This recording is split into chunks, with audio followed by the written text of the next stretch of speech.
welcome, good to see you, missed you all so much, and you were all in our heart. By the way, Shraddha ma'am and I, we went to Banaras, and that was during this tremendous experience that we're talking about, Vedanta, consciousness, mind stuff, brain stuff, all that stuff. It comes into reality. Certainly what we think, what we are doing, and Shraddha ma'am and I, we were having a long talk yesterday evening on the same stuff. Things which appears to us, how can it be, not possible. By the way, don't get put off by all the chairs, sofas missing. They've all gone for a little painting stuff. Coming up by today evening. And I found that, what you think is impossible, it just comes in like that. It becomes so simple and possible. We have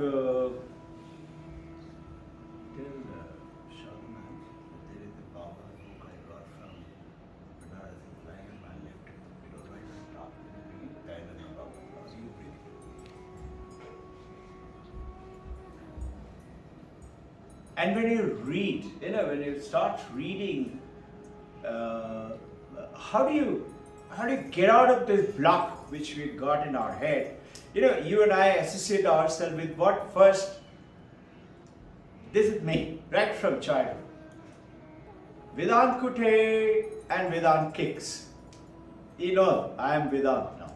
And from that time onwards, we have become growing up all the time.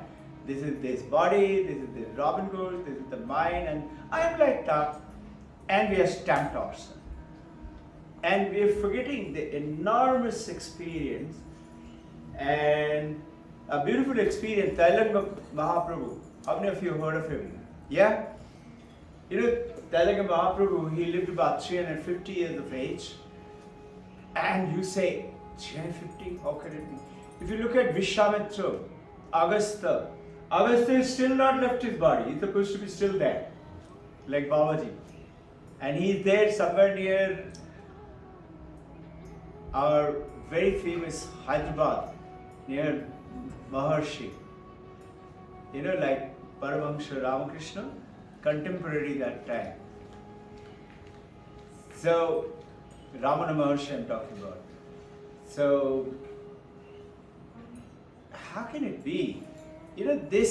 How can it be comes in because we try to intellectually understand the stuff around the world. So I'm going to take it on. I had actually originally intended to take on with what Vijay sir had taken on, some very good question, powerful one. And then I got so enamored by this, I said I must cover up this today. It might get a little stale otherwise, the experience part of it. And then next week we will again take it on. Lovely questions are coming up. Today, before we start off,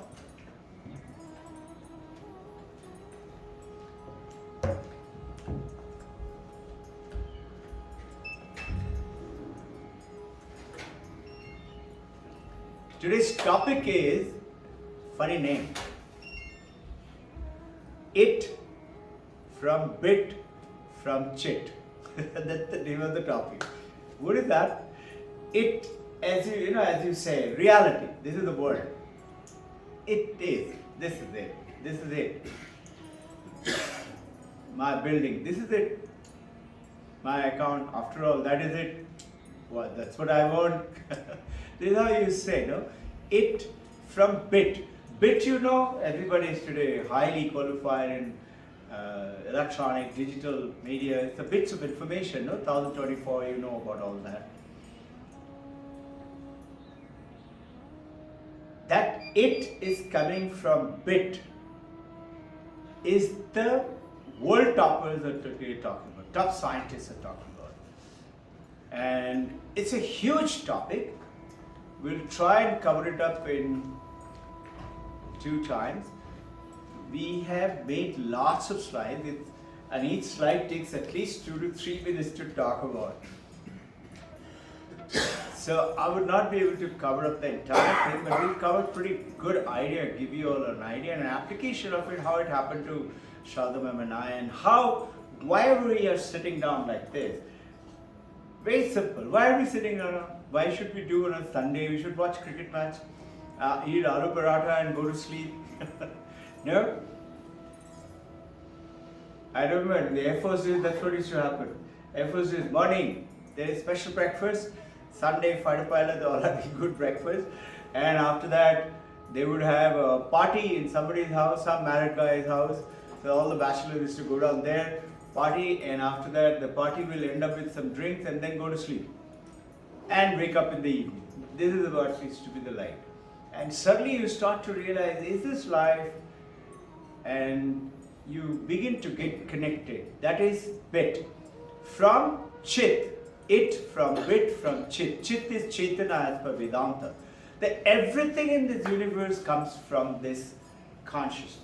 We have been talking about it, and the Western world has been evolving round and round on this. We will cover some of that. Telanga Mahaprabhu. You know, Paramahansa Ramakrishna went all the way to Banaras just to meet him. In addition to his, I remember Ramakrishna's statement, he says, he came by boat from Calcutta all the way. And as he was entering Banaras, as he took the turn, he could see, and as you proceed, maybe you and I will also be able to see, he saw the entire Banaras is like a balloon, it's covered up by a golden aura, as if, like gold. If you go to, those of you who've been to Dubai, in a gold souk, you would have seen it. If you go to the gold souk in Dubai, it looks like that. It's a gold, and dazzling gold.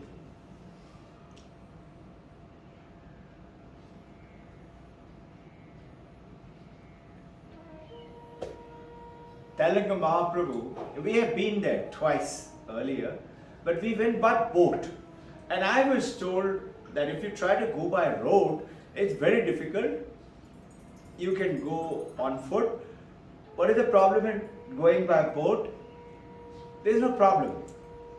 It's just less than 5 minutes from the Dashashwamedh Ghat. You just go down at the 5th Ghat towards the Manikaran side. We both meditated in Manikaran, in front of Manikaran, for quite some time. Must be an hour or so. It was beautiful. This is the body that we are doing so much and it's going to burn there. Have you realized?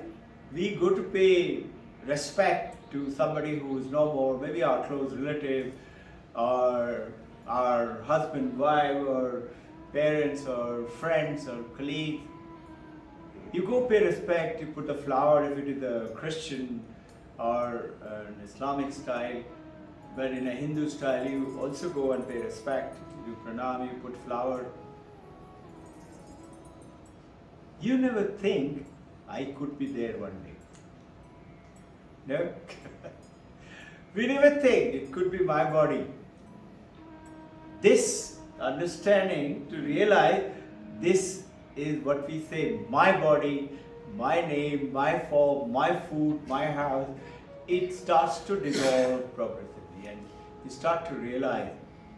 And then you suddenly see when you get connected to this supreme truth that it's not so difficult to get connected to the thousands of years old through the Vedas. And Vedanta means, Vedanta Nama, Upanishad Pramana. It's the Upanishad, which is the essence of the Vedas, covered with the Upanishad, and lots of Mahavakyas, all Mahavakyas pointing at one thing.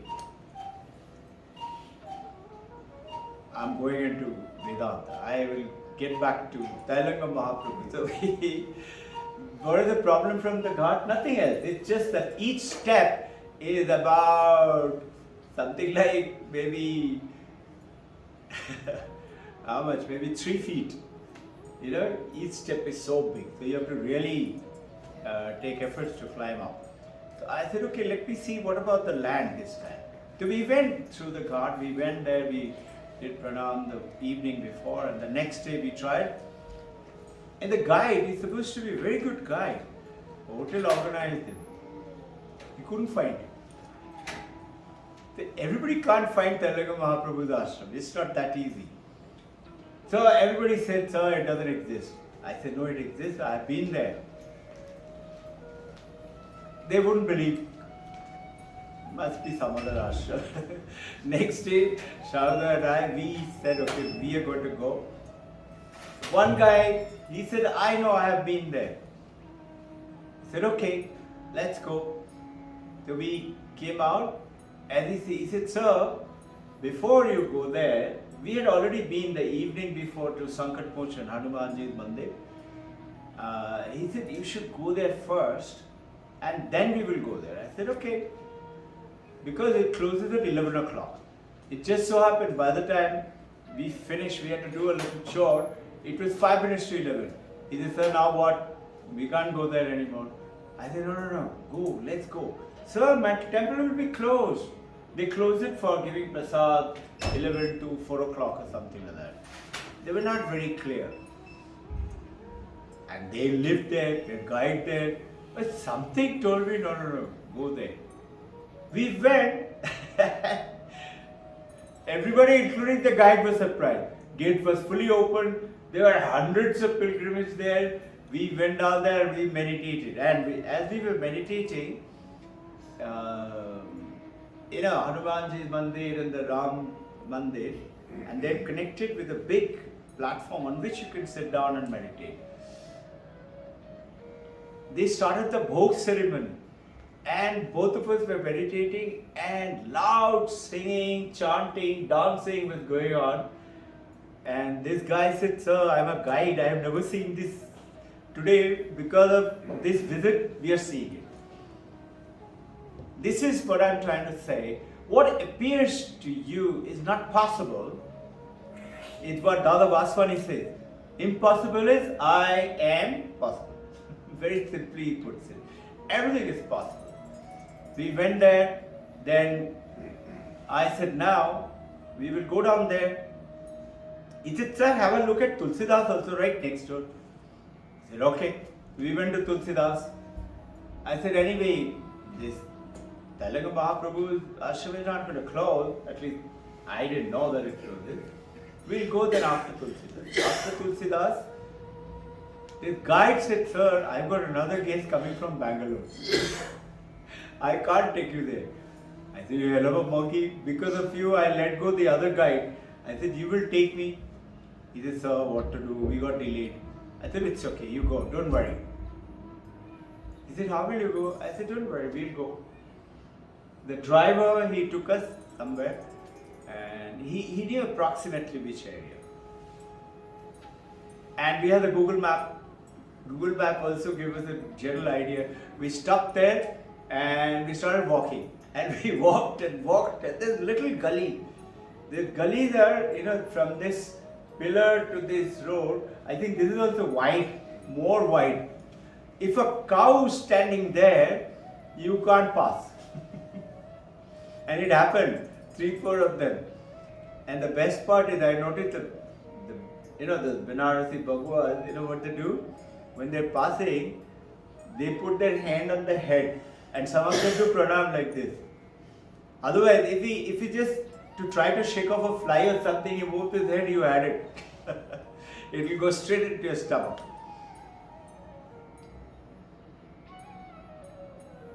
We reached there,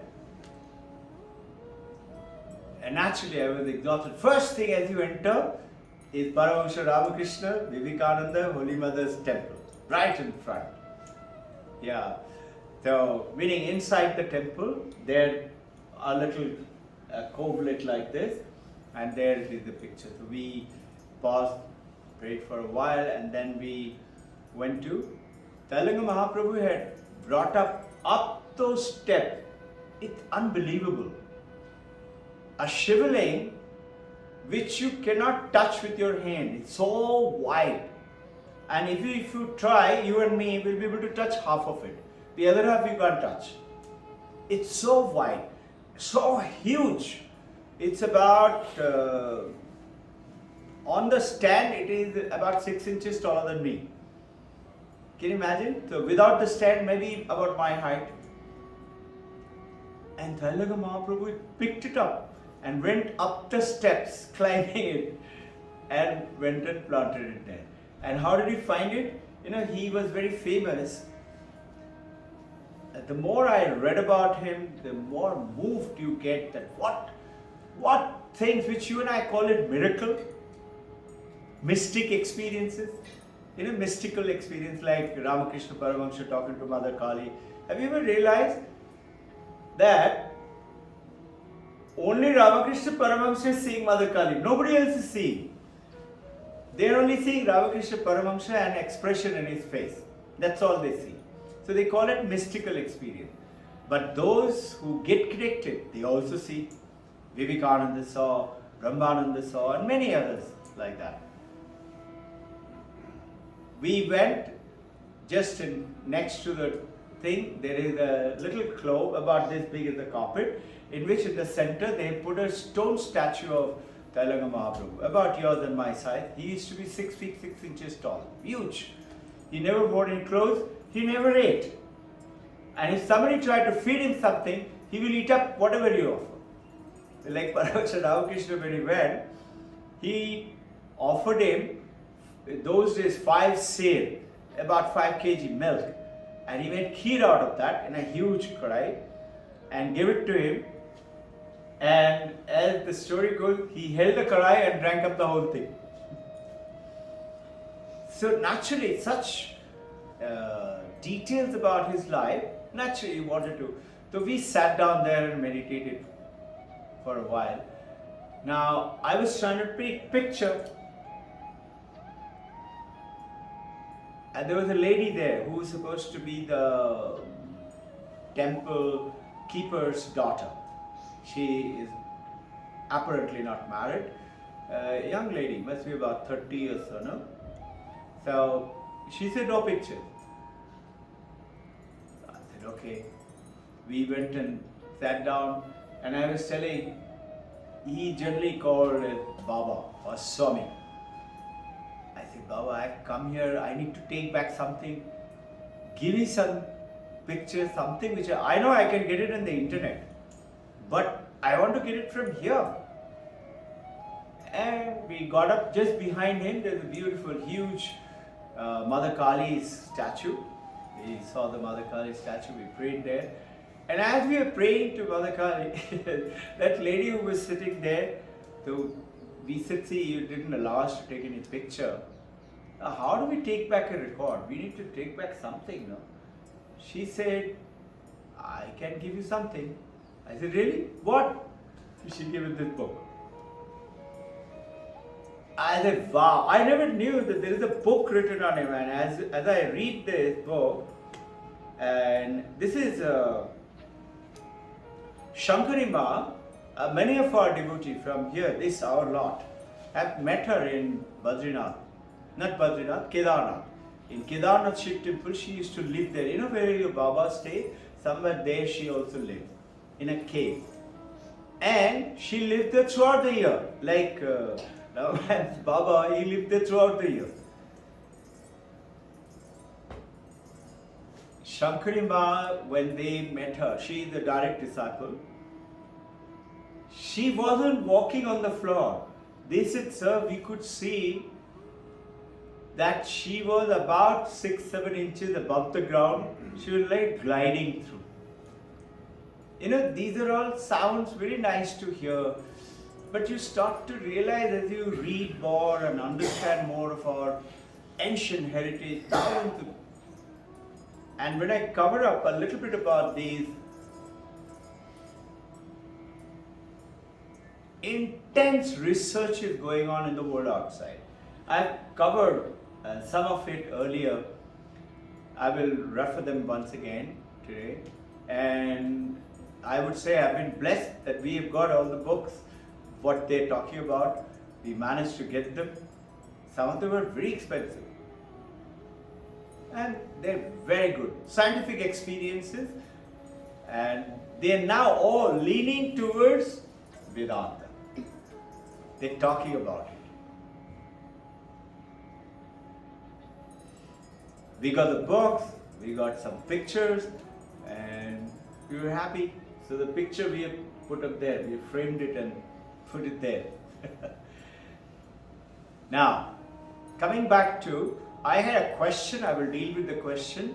First, this is not related to what Vijay sir covered last Sunday, because that will be very deep into the Vedanta, and sir has already covered part of it, those of you who were here. We will cover it again next time in detail. But this question is, which is happening in everybody's mind, in all of our mind, and what is it? Why do we get disturbed while meditating? This is the question. Why do we get disturbed while meditating? Who doesn't get disturbed? Only I think Paramahansa or Vivekananda won't get disturbed. Vivekananda, I believe in the US, supposing he went from one place to, those days used to be tram. He would sit on the tram and he will sit into meditation. And the tram, not once, one time, two times, three times it will go around. He'll miss the time of his stop and he's still in meditation. He used to feel very, very, not sad, I will say embarrassed about it. He used to be very embarrassed that I'm not controlling. When he would take a meditation class, he will talk about it, he will go on to meditation. Slowly, 1 hour, 2 hours, everybody else will quietly get up and walk away from there. And next time when they meet, they said, Swamiji, we missed the lunch. Why? Because you were meditating. So he used to be very embarrassed about it. And slowly he learned how to control himself. This is what Paramahansa Ramakrishna used to say, that don't tell him, don't let him know who he is. The moment he knows who he is, he'll leave his body. This is Paramahansa Ramakrishna's statement about Vivekananda. And Vivekananda, as you know, Shankaracharya at the age of 32 left his body. He was to leave his body at the age of 16. Hi, champion. How are you? Good. And he had done intense work with the Vedanta. As you know, those 10 plus 1, those Upanishads, the commentary called Karikas and Bhashyas written by Shankaracharya. I've been sharing some of them with you all. We are divinely blessed to understand a little bit about it. He finished writing by 16. Can you imagine? Just think. At the age of 8, he became a monk. In other words, 8 years' time, and a beautiful incident. These are all very nice to hear. I feel elated talking about it. So you all must be feeling good about listening. He wanted to become a monk, Shankaracharya. Mother won't allow. Father was not there. He said, if you go away, who will take care of me? And then Shankaracharya said, I have to become a monk. So he played a trick on mommy. Honest, good trick. They went for, she used to say, you have to take me to the river for bath. So she took him to bath and they were bathing, and a crocodile came and caught Shankaracharya. And he's shouting, Mother save me, Mother save me, in their language. And Mother said, I don't know what to do, what should I do, what should I do? Shankaracharya said, you want to save me? He said, yes. Allow me to become a monk, then the crocodile will leave me and go away. Mother was caught. Mother said, okay, become a monk. And then when he came up, it dried up and Mother said, now who will do my mukhagni? He said, don't worry, I will come. When I die, who will do my mukhagni? So, and it happened. Shankaracharya was in Badrinath and he got the message. He traveled all the way, he met Mother, he did the mukhagni. Last meeting was possible, and then only. And at the age of 16, when he was to die, Shankaracharya had told father and mother. They didn't have any baby, very, very old age. Father and mother prayed to Shankara, Shiva, That's why his name is Shankara. Please give us a son.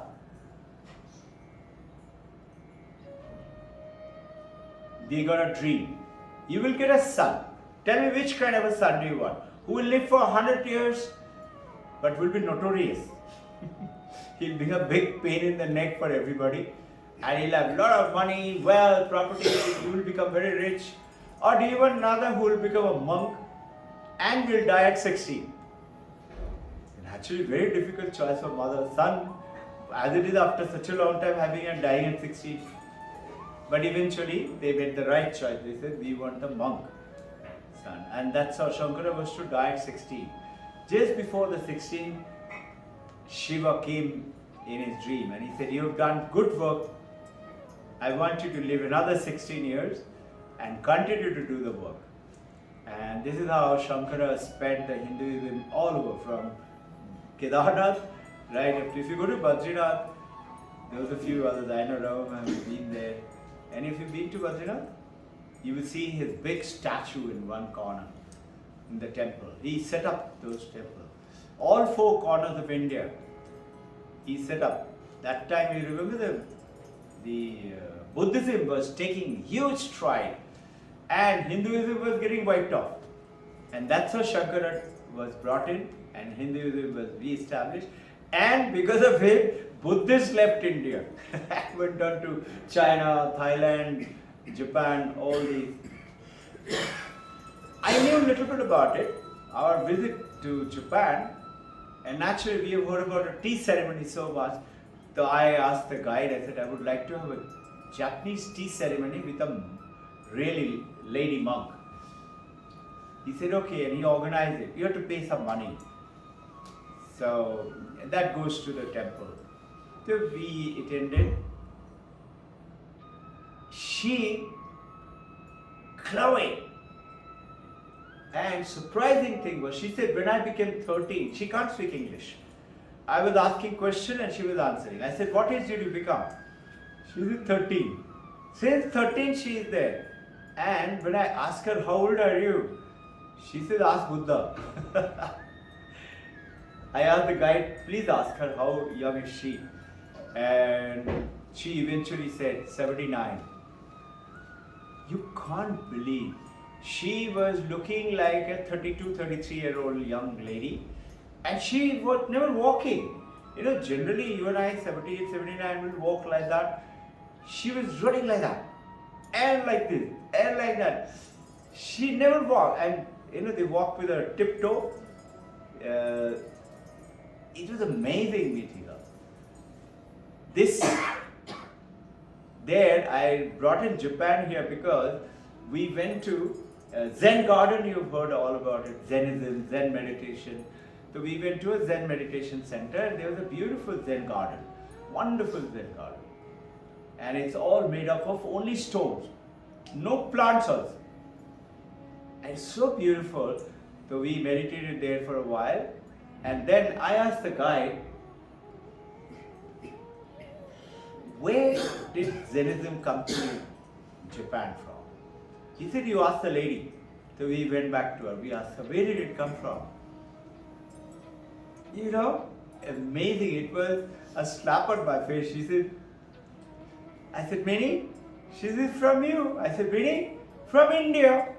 And just imagine, we've done a little bit of study in the school, but we didn't realize that, or didn't make the connection, or it was my ignorance, that it traveled from India and to Japan and China, a little different, because different bhikshus had gone down there.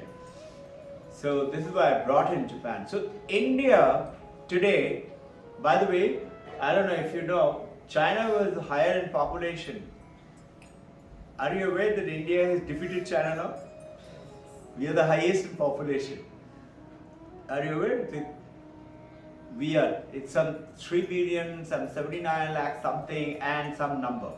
They are also 3 billion, 70 odd lakhs, but we just defeated by some numbers. So the prediction is that India, the conquered, would conquer her conquerors. Our conquerors, Alexander the Great, Tamil-Long, Genghis Khan, Babur, Akbar, Humayun, Aurangzeb, Portuguese, Zoroastrian, Persians, French, British, we're going to win over the world. Now coming back, disturbance. The question was, how to control the disturbance in the mind stuff when you are meditating. So on reflection, if you look at it carefully, let's say we are meditating, and as you sit still and meditating, you will find that your suddenly mind is bombarded with that thought and this thought and that thought, and at times many thoughts. The Vedantic understanding is, before the disturbance came,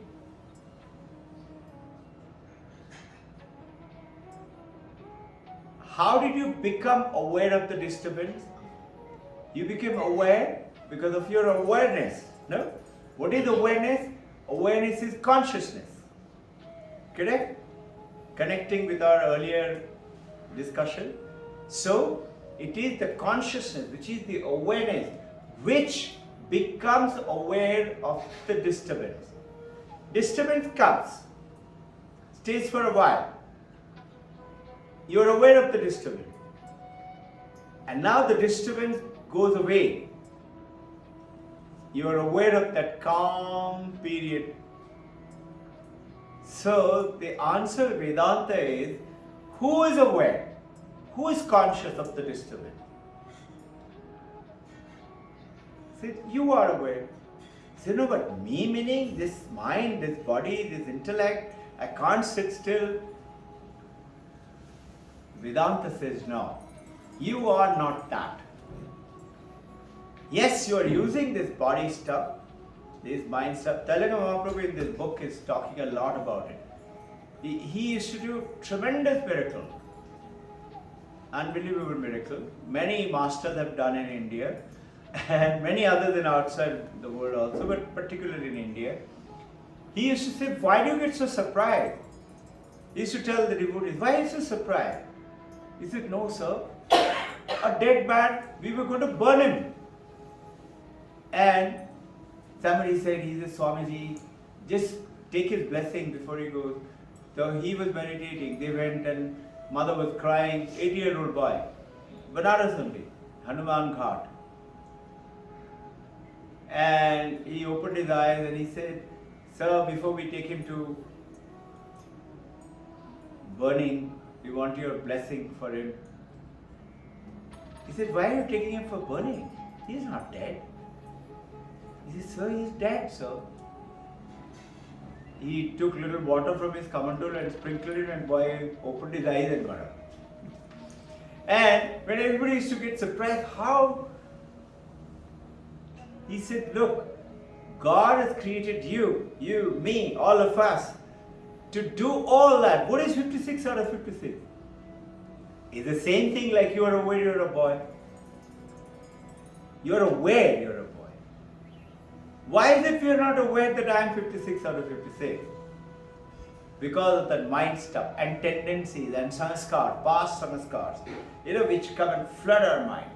And which sanskars bring those thoughts with the mind stuff, with the memory, recollections. So mano, buddhi, chitta, ahankar, 4 things are in our mind. And then this body, and then we put a name and a form and a function. This is who I am. Vedanta saying, no, you are not experiencing the disturbance. You are experiencing the disturbance which comes in. Like we are talking, a guy walks in, open the door. Let's say we are meditating.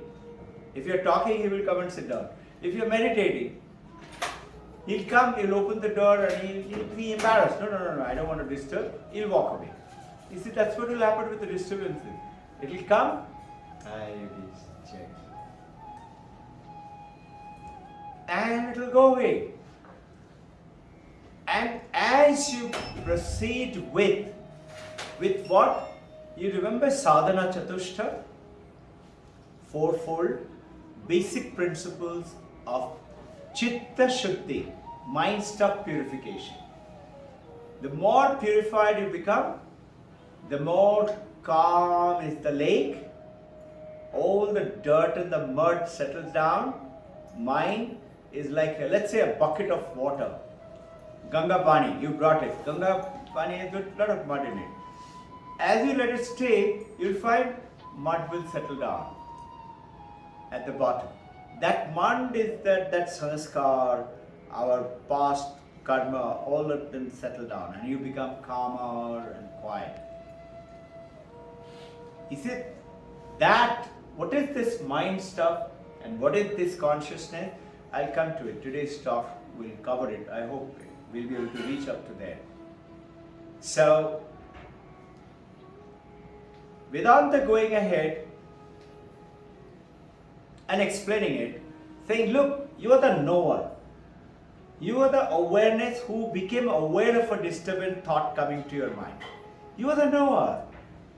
So how can you be disturbed? It's your mind which has got disturbed. It is like Vedanta saying, supposing you've taken a bath and you come out and there was holy and somebody puts color on you. What got the color? Is it on me? He said, no, that's on your body. Color has gone onto your body. You and I need to begin to take that journey to understand there is a separation between who we really are. Your mind will stop to make it easier and faster, settling down this disturbance and have a calm mind is no suffering, peace, happiness, and whatever you want, whatever thought comes to your mind, it will come to you. Including total change of characteristics of people around. You'll be amazed. Used to be like that. Today in our school, I find there are so many of them. Our teachers, they used to be different. They're all very good, but they were different, and they're so different now today. And huge number of them are more than 15 years with us. So he says, look, before the disturbance, that no one knew about the disturbance. When the disturbance goes away, that no one knows about the calmness. So you are the knower. Now, how do I get out of it? He said, just imagine, try to understand it. That light of your awareness, this awareness in Vedanta, it is not light, neither it is sound, or it is magnetic waves, but it is compared with light, it's close to it. And when we do meditation, we talk about it, no? That you are Ujjwala, you are the great light, ball of light all around you, imagine. It's closest to that. It is not that, but it is closest to it.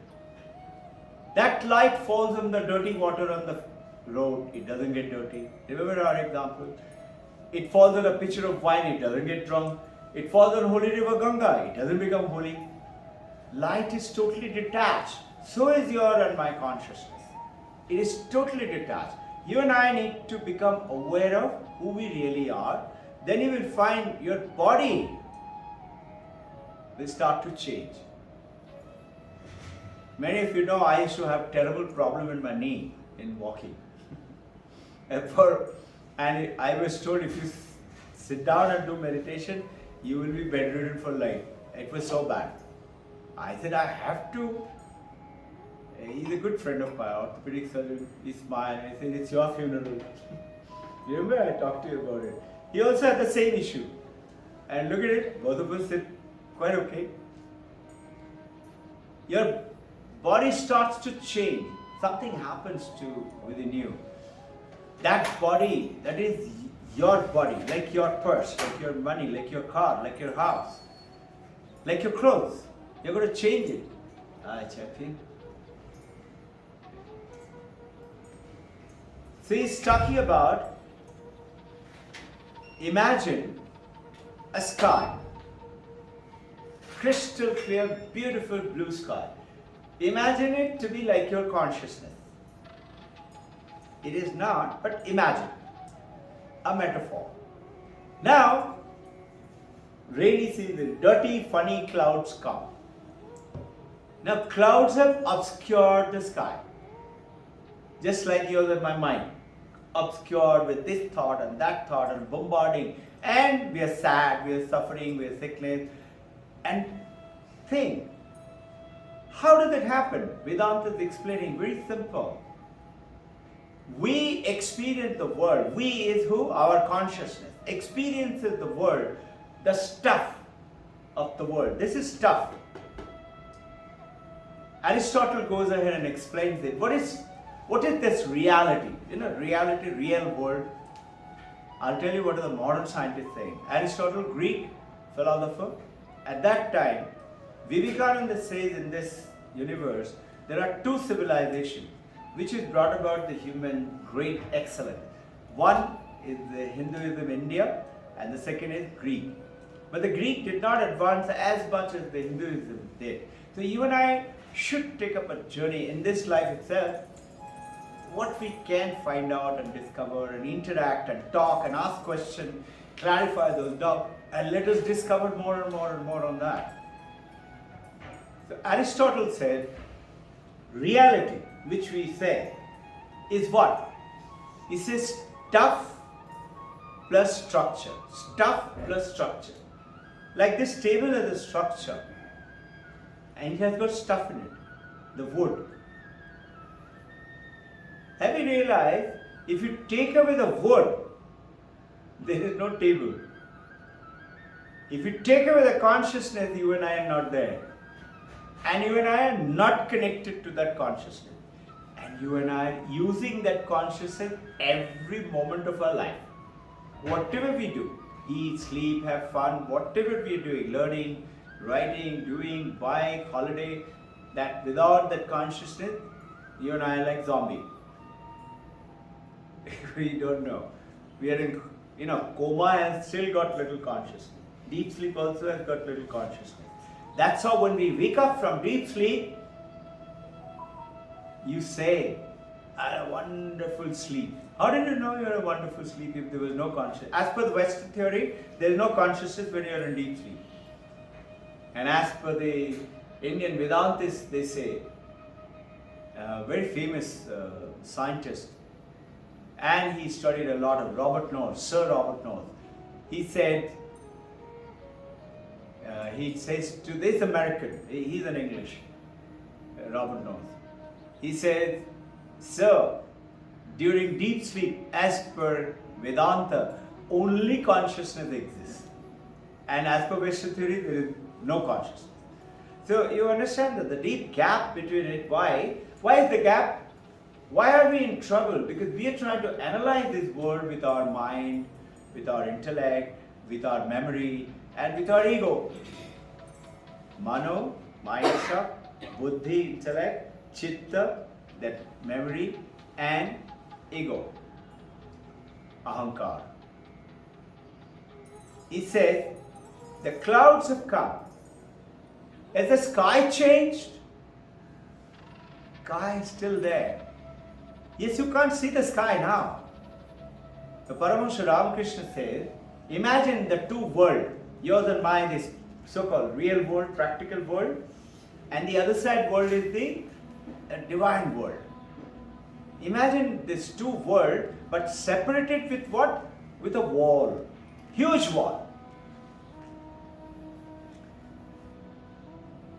He's explaining the experiences of a three enlightened master. And this talk has been given by Brahmananda, who was his left arm. Right arm was Vivekananda, left arm is Brahmananda, the first president of Ramakrishna Mission. He said, Ramakrishna Paramahansa says, three friends were walking down the wall and they said, what's on the other side? Natural human curiosity. So they said, let's go and see. So he tries to climb up. He climbs up somehow to the top. And as he sees on the other side, he's so enamored, he said, oh, and he jumps in that side. I talked about this story some time back. The second guy said, what did he see? What did he see? He said, let me also come. He also goes up. He also says, oh, and he jumps to the other side. These are who? These are Paramahansa or enlightened masters who taste that beautiful world and they don't want to come back this side. They go into that world and stay in that world. Vivekananda is giving a beautiful guideline for you and me on this. He says that if you run up to mountain Himalaya and sit there in the cave and try to meditate and get close to God, you have missed the boat. And he said, if you plunge in headlong into the samsara and try to enjoy this world being in the samsara, you too have missed the boat. So what should you do? And this is what the third guy does, Paramahansa Ramakrishna's story. Third guy, he says you defy your current life. Defy, D-E-F-Y. Divinize your life. Divinize. Purity. And this is that sadhana chatushta. Disturbances will stop coming. Wrong things will stop happening, or will happen very little depending on our sanskar, depending on our past karma and the current karma. You will see. And those, once you start to get connected, those wrong things which has happened, because you and I don't know what we did in the past life, and we must have done something because we are not Paramahansa Buddha, Jesus Christ. How do we get out of it? Is it the journey? Purify. Chitta Shuddhi. Whatever is happening in our life, if it is good, it's because of good work that you have done. If it is bad, that is also because of you, because of your work. So somebody said, why Ibrahim bin Laden and bin Dawood is having such fun and apparently great money and power and killing people? Why don't they get punished? So Vedanta explains it very simply. He said, hey, he is just enjoying his little good life right now. That good work that he had done, don't worry, soon enough he's going to go away. So have you realized the very, very rich people, they also realize, is this all? Have you heard, you must have read about Ambani brothers fighting with each other for little money and property. Whereas, those who devote their life into the spiritual world, they don't want anything.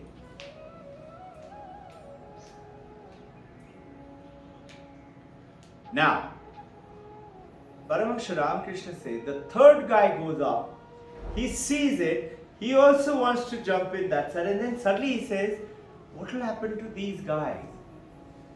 They wouldn't know. So let me go down and help them to see it. So what does he do? He teaches them how to make a hole in the wall. Beautiful explanation. He said, make a hole in the wall. And through the hole, you can see what is on the other side. So you get once in a while glimpse in your, sometimes you had a wonderful meditation. You got connected to that hole and you had a beautiful, you suddenly become 56 or 56. You've been working for it. You thought, I can do it. If Mr. A, Miss A can do it, why not me? What's wrong with it? I have to, yes, I have to work. And he said, the great enlightened masters who stayed this side, what they do, they make the hole little bigger and little bigger with their tapasya. And what they do, they teach their disciples, including himself, how to go across to the other world, live there for a while and come back. So this is a beautiful explanation. Imagine that cloud has a hole. You've seen it many times. Little hole and a blue sky, you can see it through that. This is that disturbances with the meditation, understanding that part of it.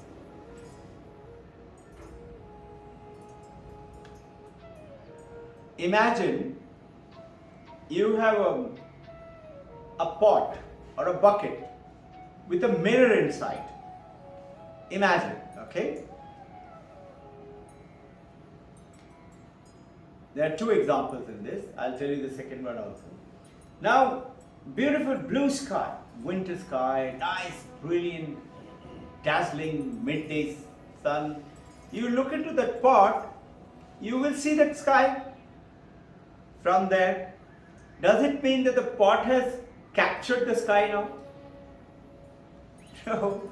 All you're doing is just seeing that sky through that pot, through the mirror. It's a reflection.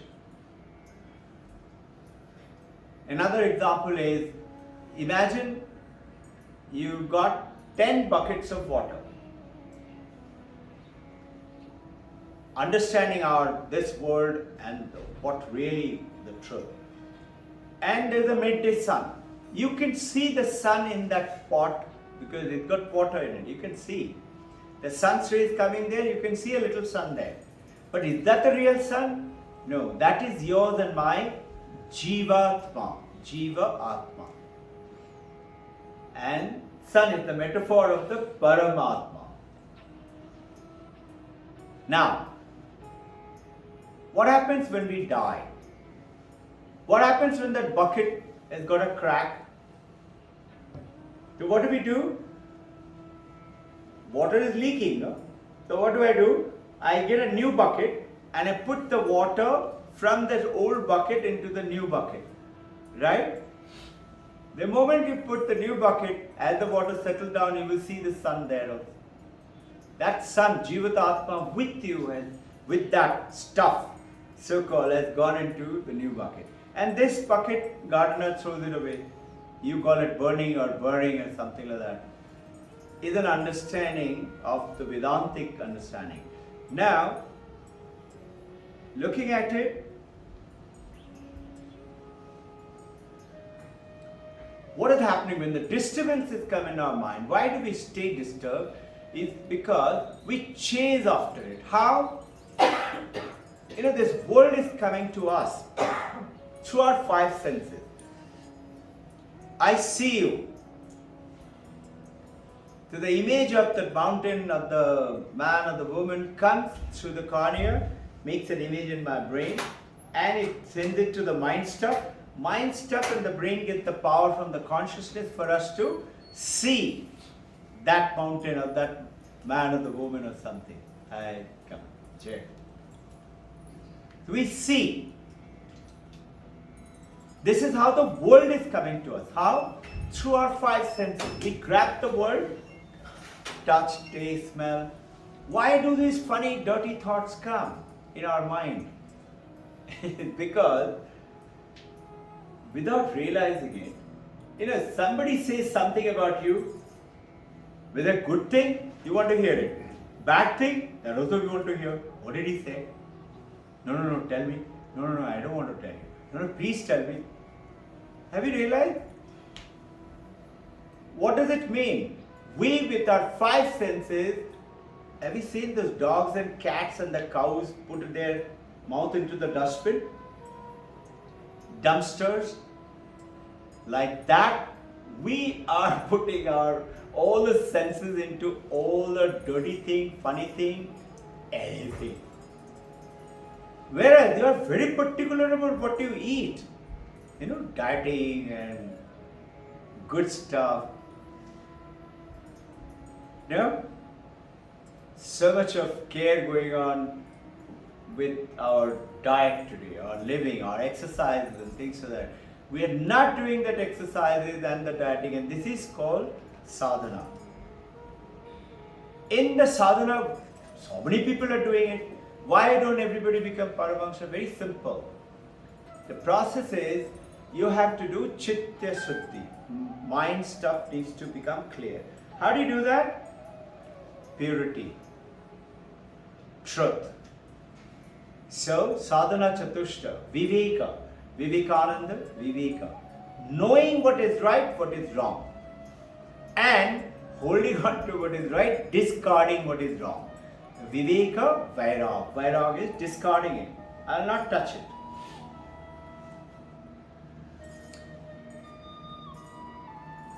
I told a story some time back, I think. There's a king, little earlier time. He saw that the monks looking very peaceful, happy, and he has all the money, the kingdom, and they're not peaceful, either the enemy is raiding or something is happening or in the family or something like that. So he asked all his ministers, tell me, why is it that the monks, who are also human beings, are so peaceful and happy, and why are the grihis, or those who are like the king and people and the prajas and all of them, they're not? So all those ministers and they, for days together, tried to dig out the answers, couldn't satisfy. It didn't appear. King said no. And he said, now onwards, if anybody comes to me with a fraud answer, I'm going to punish you. What punishment? Is a jail or neck will be chopped off or something like that. So people stop coming, but he said, I want my answer. So suddenly one day one young monk comes. And he said, sir, I have heard about you asking this question. I will answer you that question. King said, do you know what will happen to you if you give me fraud answer? He said, yes, I know. He said, okay, tell me what is it. He said, before I tell you, I want you to come with me and live like a monk. If you want the answer, if you want to understand the answer. The king agreed. He said, okay, forget your soldiers and queen and rajas, everybody behind. You walk with me like a beggar, like a monk. So they walked and walked and walked. And a description goes on. I don't want to carry on with the long story. Many things happen on the way. They eventually come to a nice little town. And there is another king. And they find lots of very nicely dressed up young men, everybody gathering, coming down in the horses and chariots. And so they ask, what is happening? He said, princess, the daughter of the king, is doing sayambara. In sayambara, the bride chooses the husband. And she will come in palanquin and go past all the suitors who have applied for to be the groom. And if she likes somebody, she will give the garland, he becomes her husband. And then king has said, half my kingdom will go to you. Now, the princess was going around and the king and the monk, that young monk, was standing slightly away. They were watching.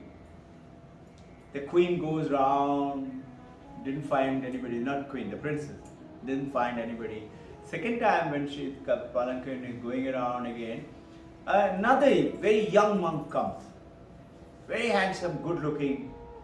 And he was trying and looking around, what is happening? Must be passing through the town. And the moment princess saw him, she threw the garland at him. And the monk said, what is this nonsense? He took the garland and threw it back. He said, what is this? I'm a monk. The king comes running. He said, listen. If you marry, half the kingdom and all the jewels and all the gold and everything will go to you. You can make a big ashram. You can have many followers here. He said, nonsense. The king takes out his crown and he said, I am giving it to you, you will become the king. He throws it and he starts walking away. I am cutting down the story. And the princess fell so much in love, she started going behind him. So the earlier monk, also young monk, and the king, who happened to see this, they're following the princess. And they start to go, and the young monk who was to be become the king, he was walking very fast. And the queen was somehow, the princess was somehow running behind. Champion, come. And running behind, and then the young monk, he was really running away. He said, what is this threat suddenly? And the princess won't let him. And it became dark. And he ran into a forest. Princess also followed. And soon enough, princess got totally lost.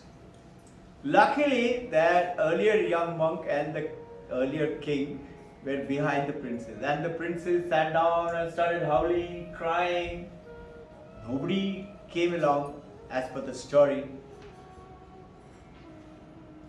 So the young monk comes to the princess and says, don't cry, now it is very late, I'll not be able to take you out of the forest. Tomorrow morning I'll take you back to your kingdom. So they sat down What was the king's question? King's question which needed answer.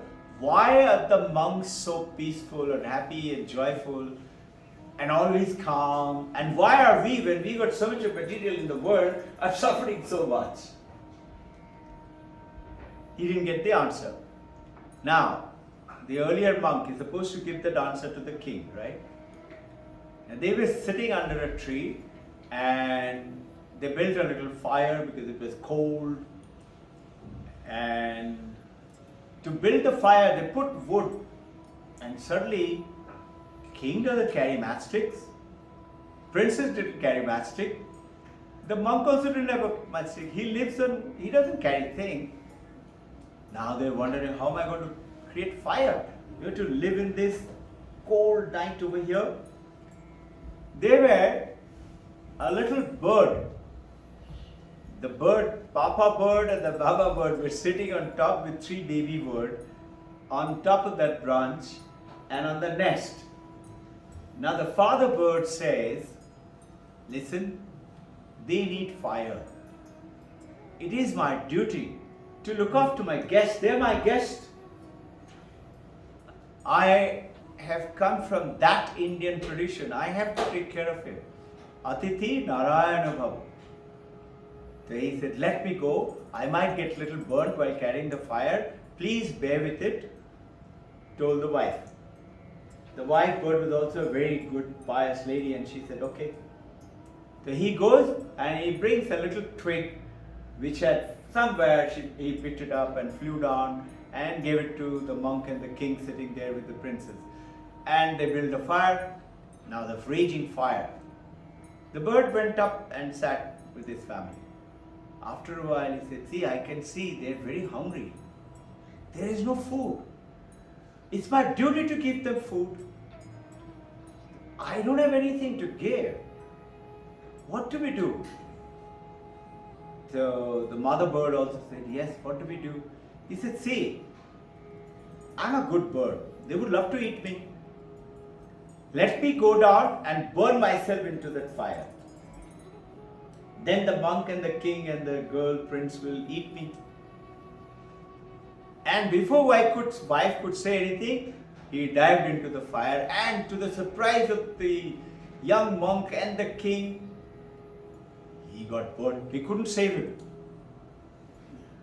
Now naturally, the monk wouldn't suddenly feel like eating that bird. King and the princess also felt very bad. The wife said, no, I think they are not eating because it's a very small bird. My husband was very small. I should also go and do that. The mother bird also dived into it. The father bird, mother bird, both are burnt and dead.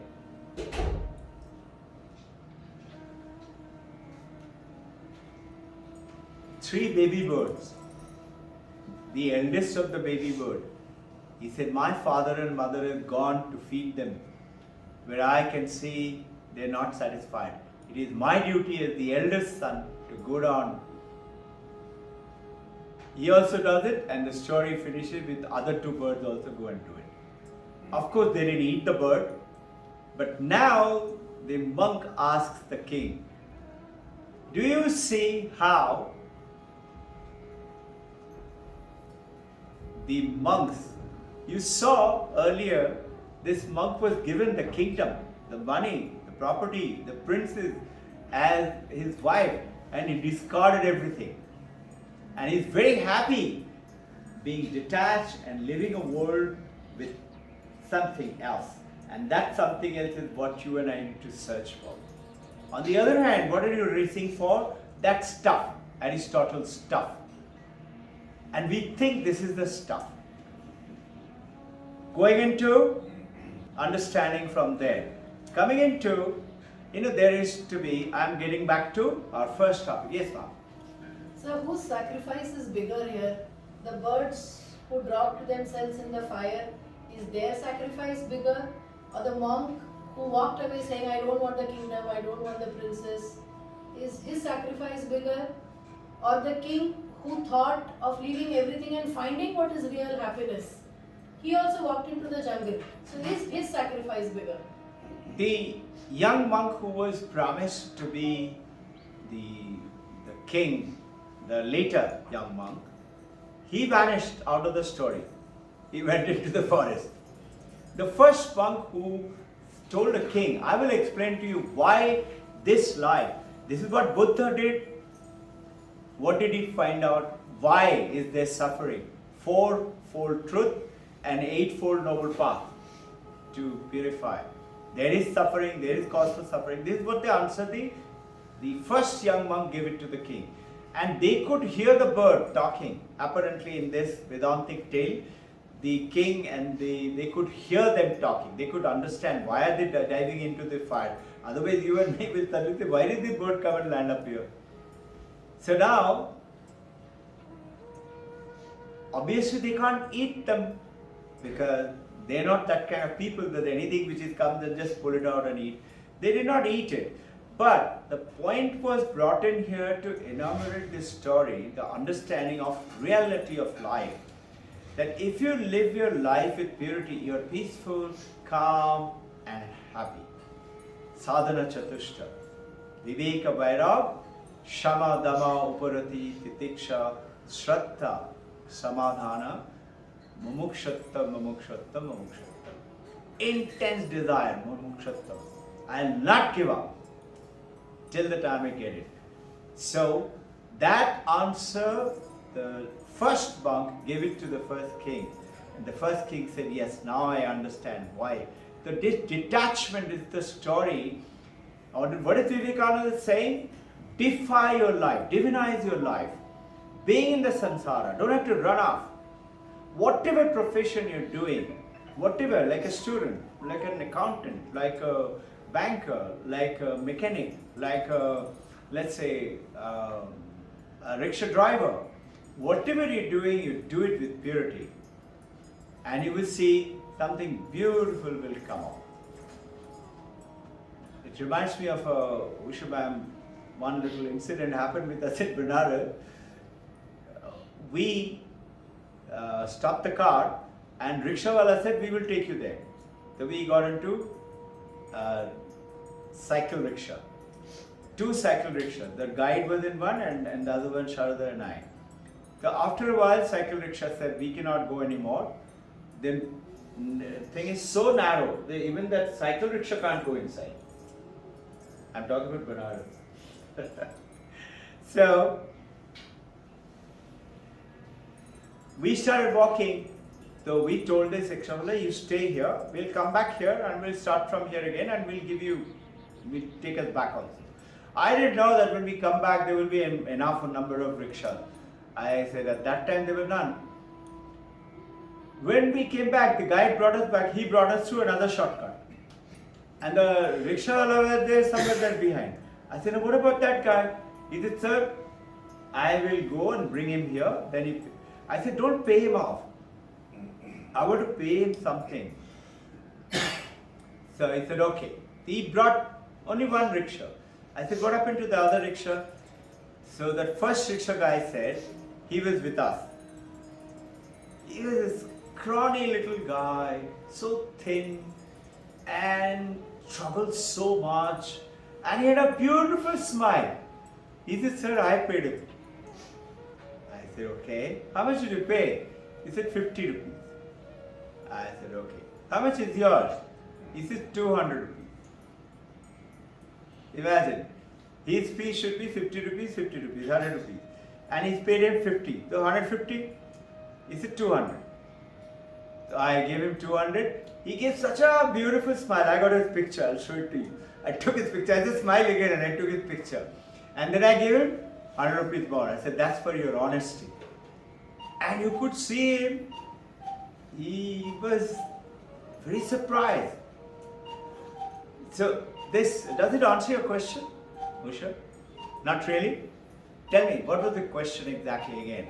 Shardama, help me. Sir, ma'am, she asked, who did the sacrifice in that story? Who was the person to the sacrifice? It was that monk. It was Between the father bird, mother bird, and the baby bird. Monk and the Between all of them. Between all of them, who was the maximum sacrificer? Uh, it's a very good, thoughtful question. Would anybody like to answer it? So definitely each one's situation is different. Huh? Everybody had a different situation. Right. When the papa bird, he jumped into the fire, the wife had no need to jump, the children had no need to jump.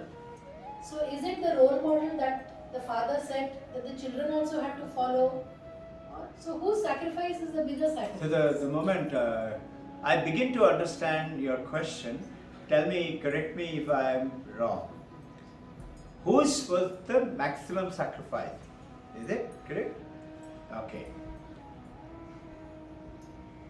I will answer it with a little metaphor as it is coming to me, okay?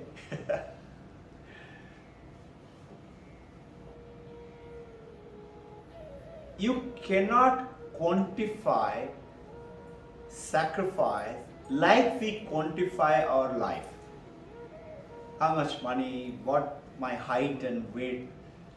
Sacrifice is sacrifice. Like, let me explain. Light is light. Yes, there is sunlight and moonlight, but light is light. Electricity light, sunlight, moonlight. Light is light. That light is also that you see the light when you do the meditation is also but light. So it is like,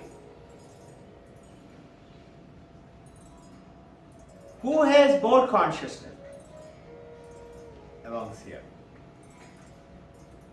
As per Vedanta, everybody has the same amount of consciousness. And you'll be amazed, I was amazed, that this table has the same amount of consciousness as you and I have. Then why don't we see it?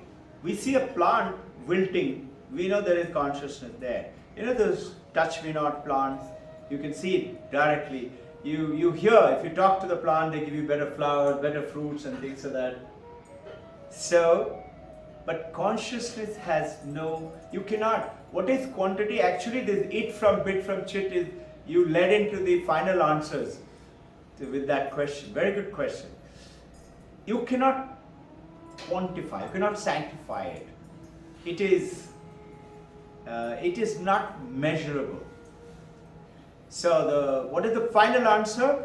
Final answer, John Miller, he is a British scientist, a little before, English.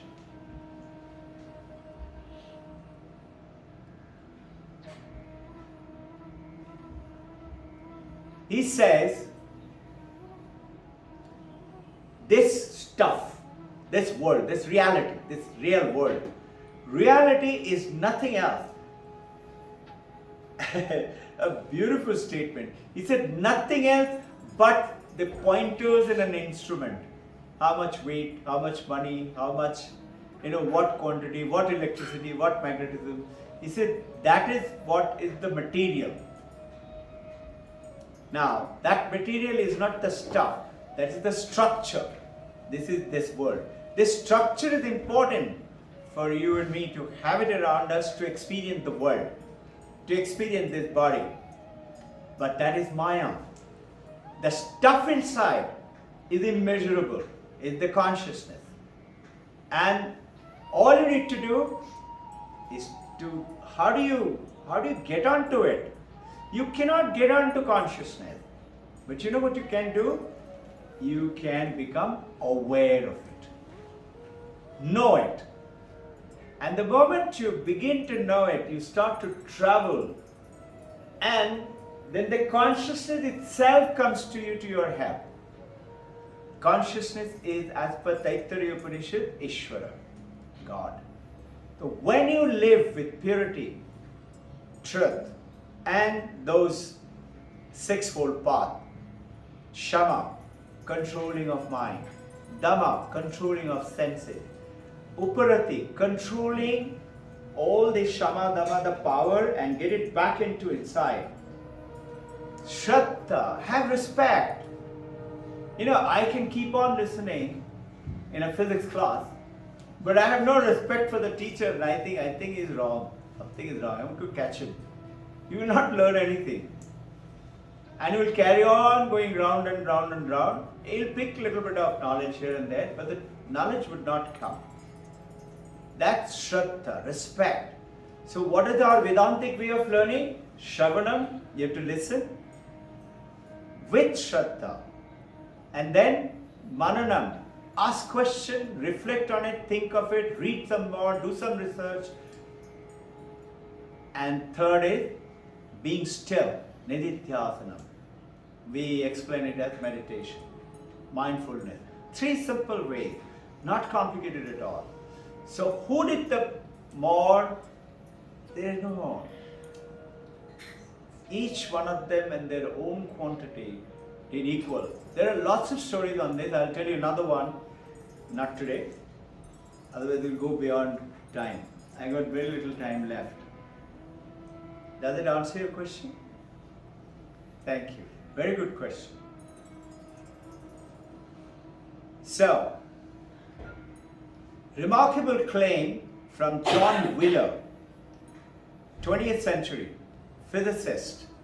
He's saying this it is the material world, bit is the information world, and he's saying it is not that information, it is not that mind, consciousness which comes from matter, rather the other way around.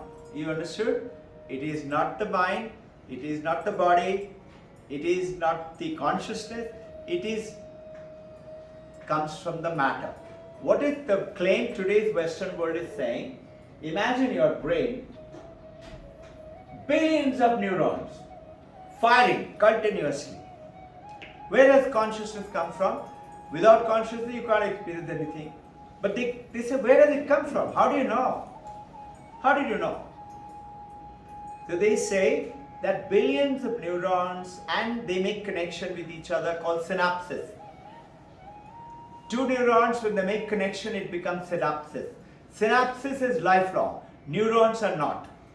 So this is why we say in our school that start giving data, information, explanation to the children, babies, in a way that they understand it and retain it. Then they make synapses in their brain and it becomes permanent. Otherwise, you and I, let's say we studied Charles' law, Boyle's law, Faraday's law, we've forgotten. Why? Because we're not making that synapses. Now, Wheeler says, imagine all those brain neurons are connecting.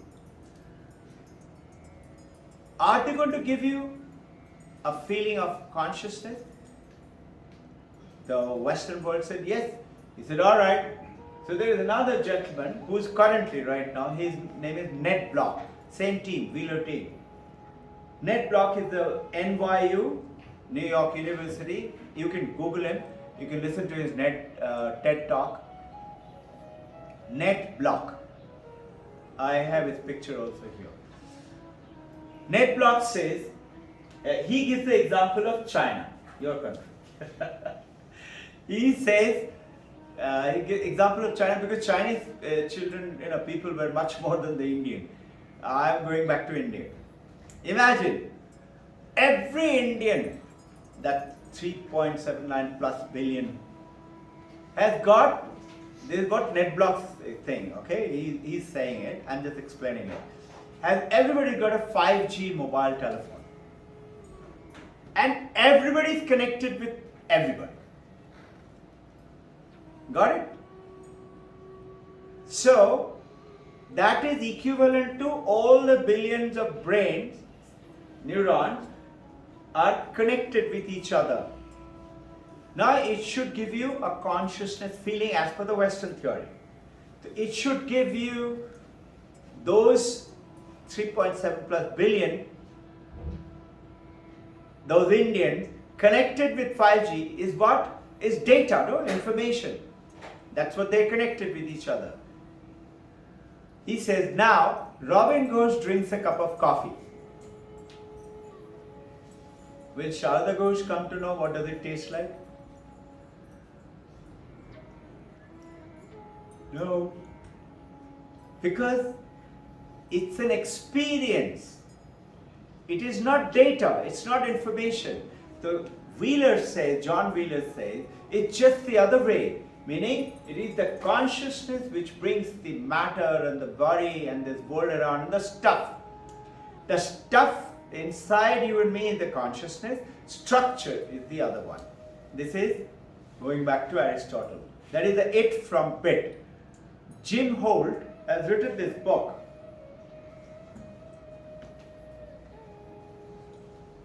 Why does the world exist?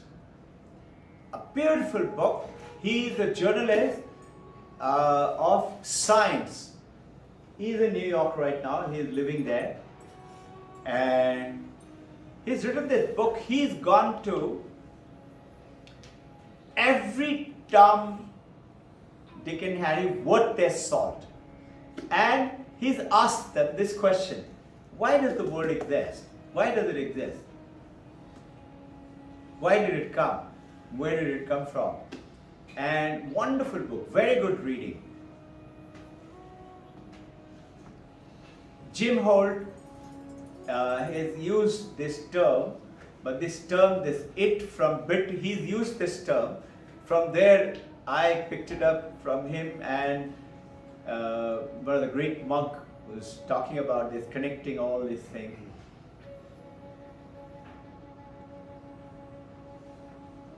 It is, Jim Holt is saying, it is panpsychic. What is panpsychic? Supposing you are researching about consciousness. He said, if you do research enough, you will realize that nothing exists in this universe other than the consciousness. And he's a now modern physicist and a philosopher. He's an Australian. He's the head of the department in NYU.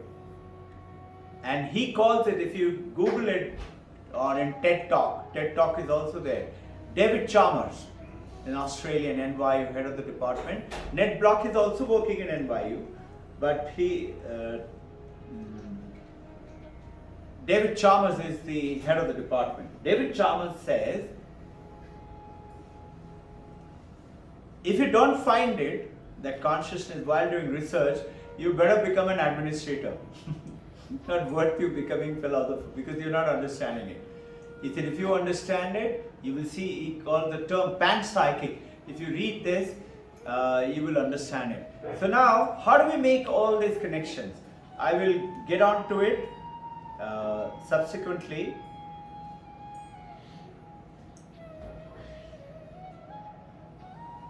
This table is standing because of its structure. But will the table be there if I take away the wood? There is no table. That glass has got water in it. I can separate the water, separate the glass. I can separate the wood, but can I separate the structure? I can separate the water in this glass. An empty glass or half empty glass, and some water will be there.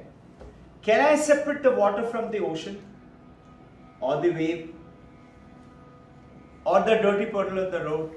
So understanding this, as we take up the journey and as more and more you delve into it, you will suddenly find, and now what is the intention of this topic coming up is in our world today. What is experience? That coffee, experience, what is it?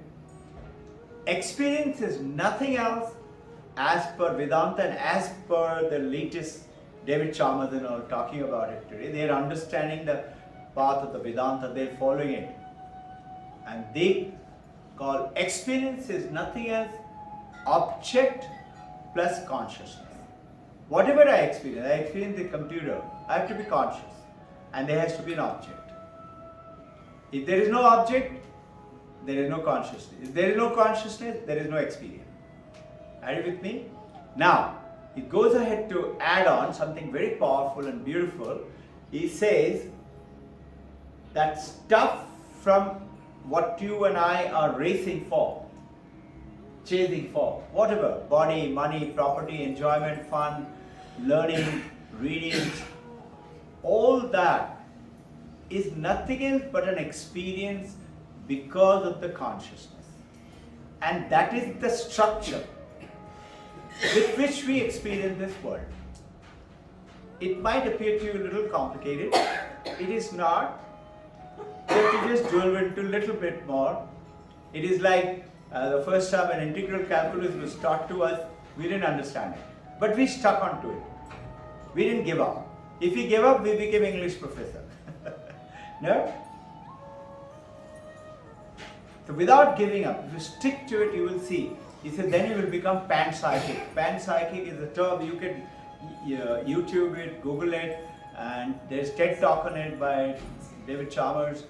And I shared with you all that book a few weeks back. David Chalmers' book called Reality Plus. About 60 days ago, he had released it. So we have that book. It's lying in my office right now. I had it here. I brought it here. So what does it say? That whatever we experience is an object. What is the reason for this definition? Is what is consciousness, what is object? It is whatever you experience is an object. Do you experience your anger, your jealousy, your greed? Not only this table and chair and the car and the money, everything, if you see, if you call it thing, no, I thought so. That's also an experience. Your love, your hatred, your jealousy, your greed, they're all experience. Why? Because you're experiencing it, they're all object. You and I didn't know. The Western world doesn't say that your mind is an object. But Vedanta says it is an object. And you experience it because of the consciousness. So everything in this world is that consciousness. I will get on to the next week and take you about what is mind and what is consciousness. That mind is the one with which those four properties which we talked about, that mano, buddhi, chitta, ahankar. Ahankar is ego, chitta is memory, buddhi is intelligence, and mana is mind, manas. What does it do and all that. So what is the intention of covering this is we realize that as you start to become aware of this light, let's say this light, you start to see things. In the darkness, if the light is not there, you don't see things. What is the meaning? If I'm walking in the dark alley, I won't be able to see anything. In other words, I'm in ignorance. In other words, we don't make connections in our reality of the world. Why did it happen? When you live your life with purity, without trying to see what can I get, what can I get? Have you all have heard about this term? It's called WIIFM. You all must have heard it. What's in it for me? मेरे को क्या मिलेगा? How can I get this out of that guy or that girl, something like that? No. The moment you do that, you go into the impurities. Not holding on to truth. Even in a joke, hold on to truth. Hold on to purity. You will see something will happen. That light will come. And you will see with that light. That light is what? Understanding. That light is the awareness. Otherwise, you won't. What do we do now? Keep practicing. If you want to learn. Otherwise, what do we do? Paramahansa Ramakrishna gives a beautiful statement. He says, imagine a magnet. And there is another iron or a magnet. A magnet is supposed to be opposites attract and likes repel, right? He said, but if one of the magnet is filled up, very powerful example, filled up with mud, mud is caked all over that magnet. Will it attract or repel? It will just lie there like that. So most of us are living our life with that ignorance and thinking with our mind and our intellect and how can I manipulate this, how can I get that, and that's where we are doing degradation. And it comes back to us only. It will only come back to me. It's not going to go away somewhere else. So if I'm living a life today with whatever it is, if it is good, including Bin Laden, he must have done something good, which is coming back. We will see if we can touch upon karma in the next week. Shadhman was telling me we should talk about karma yoga. So what is this mud around? Mud is these, not purifying our life. Those sadhana chatushta. Remember them all the time. You will see automatically, as there is a tendency, we have grown up with that tendency, to tell a lie. Something will happen from inside. Your mind only will say, shut up, Robin Ghosh, no lie. Tell the truth.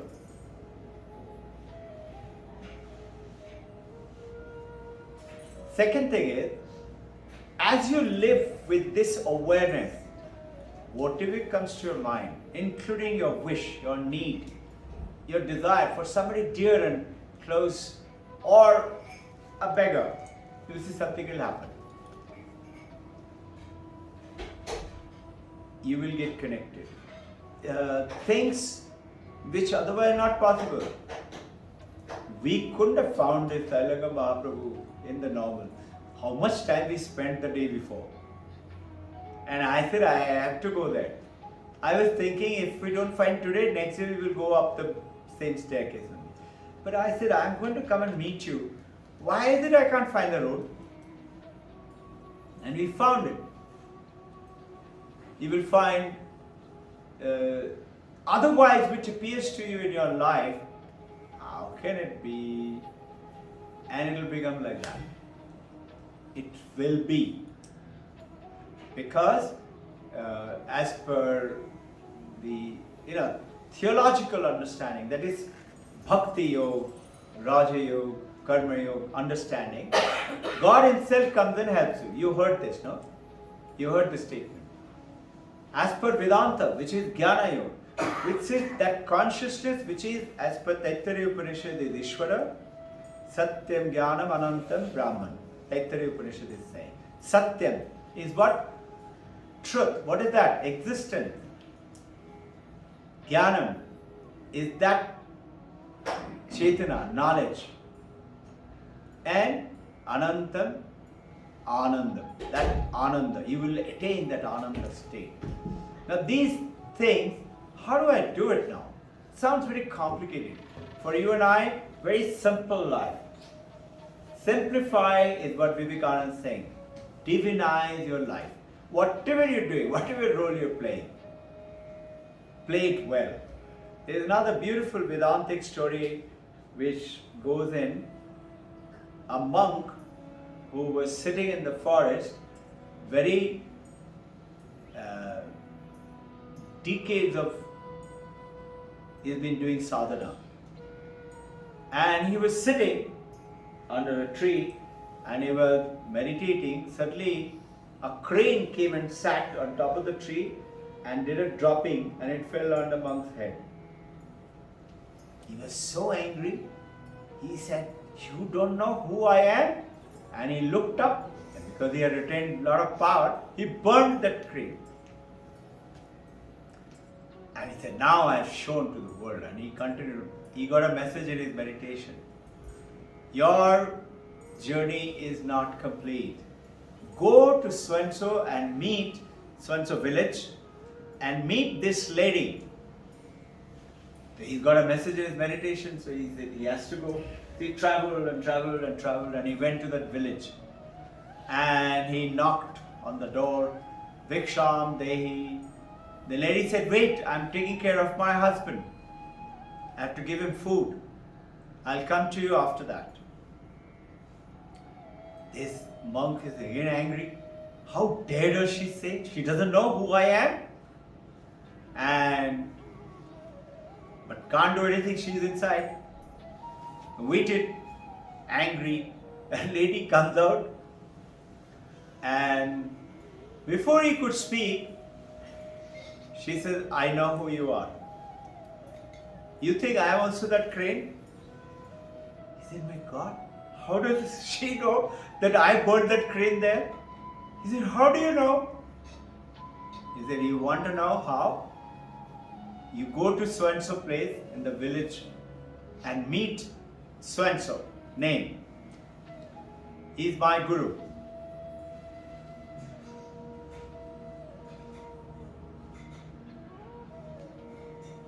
He said, I have to go, I have to find out. He travels through the jungle and through the town and goes to that. And when he said, who is this? Dharmadhikari was his name. Who is Dharmadhikari? And they showed him. He was what? He was a butcher. He's cutting goat and selling the meat. And this guy was watching from, he said, I have to learn from a Kasai, now from a butcher. What is this God? Anyway, he got a message. So he waited. When he finished selling his meat, he goes there. So Dharmadhikari says, I know why you've come. I can't talk to you now because I have to go and bathe my father and mother and feed them. They're waiting. So he goes, takes him with him, goes, feeds his father and mother, takes care of father and mother, feed, and then he comes out and he said, now we can eat for a while and then we will talk. And then he eats it. After that, he explains to him. He said, what you're doing is right now is a good process, it's very nice, but it is not that. It is that purity which you have to. This is called divinize your life. Whatever role you're doing, you may be a sweeper, but if you can do it with that purity of your mind, whatever job we are doing, that's the intention of our covering this today, you will get connected without any doubt. And the more reading you do, more understanding will come.